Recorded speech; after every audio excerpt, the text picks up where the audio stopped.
इफ्तारी में बहुत ही मज़ेदार और क्रिस्पी टेस्टी पकोड़े बनाने के लिए ये पकोड़ा मिक्स बना के रख लें।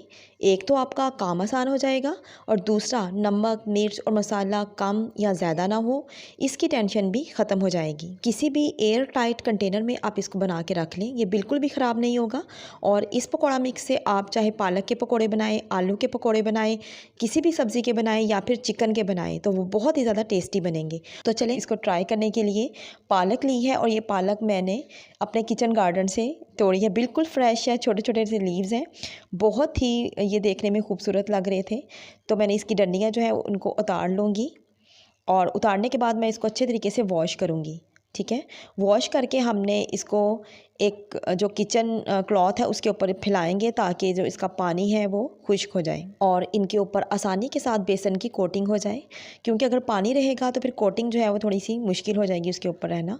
तो मैंने यहाँ पे बेसन के तकरीबन 3 से 4 चम्मच ले लिए हैं।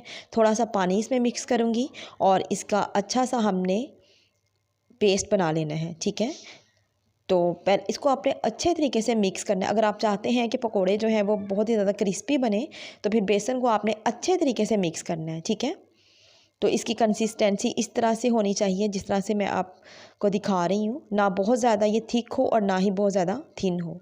ठीक है, अब पालक का पत्ता लेंगे, इसको डिप करेंगे इसके अंदर और इस तरह से इस कोटिंग इसके ऊपर हो जाएगी। तो हमने मीडियम फ्लेम पे पहले तो कुकिंग ऑयल को हम अच्छे तरीके से गर्म करेंगे। गर्म करने के बाद हमने फ्लेम को लो कर देना है और लो फ्लेम पे अब हम इन पत्तों को फ्राई करेंगे। डालने के तकरीबन 1 से 2 मिनट के बाद आप इनकी साइड्स को चेंज करें और इस तरीके से ये बहुत ही अच्छे फ्राई हो जाएंगे। बहुत ही क्रिस्पी बनते हैं, बहुत ही टेस्टी बनते हैं। किस किस ने ये मज़ेदार सा पकोड़ा मिक्स बना के रख लिया है, कमेंट बॉक्स में लाजमी बताइएगा।